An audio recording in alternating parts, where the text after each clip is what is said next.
Hello, I'm Keith, the boating guy. Now, given that I'm the boating guy, what I'm about to say may surprise you, but here it goes.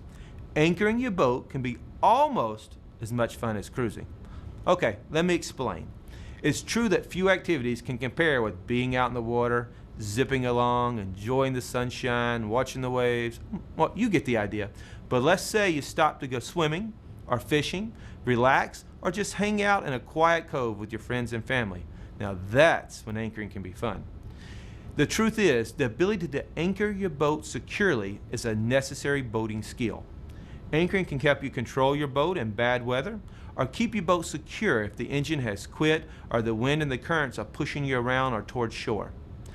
Anchors are made to burrow into the bottom, and if an anchor is set right, the more your boat pulls on the anchor, the harder the anchor digs into the bottom.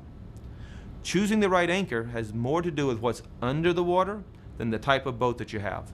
For instance, some work best in sandy bottoms, while others are made for grassy or muddy riverbeds. Let's take a look at some popular anchors and see where to use them. Pivoting steel fluke anchors are made to work in mud and sand.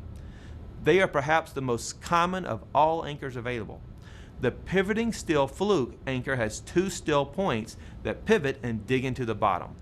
Now, plow and claw anchors are similar to pivoting steel fluke anchors, except the pointy part is actually stationary.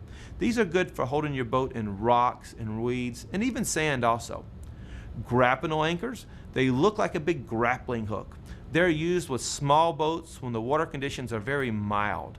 Mushroom anchors, they don't have a whole lot of holding power, and they're generally used in skiffs, canoes, inflatable boats.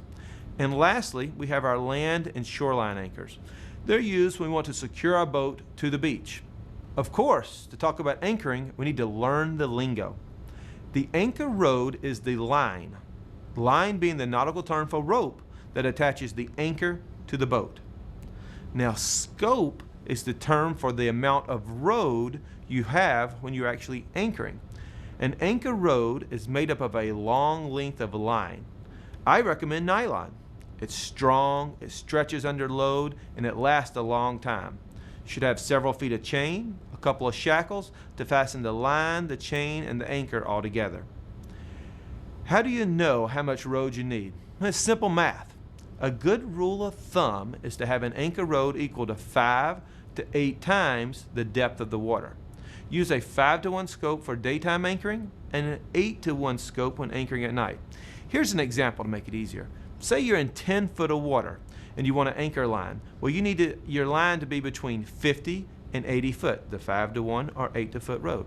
But what if you're in 50 foot of water? You would need an anchor line between 250 feet or 400 feet. There's your 5-to-1 and your 8-to-1 rode.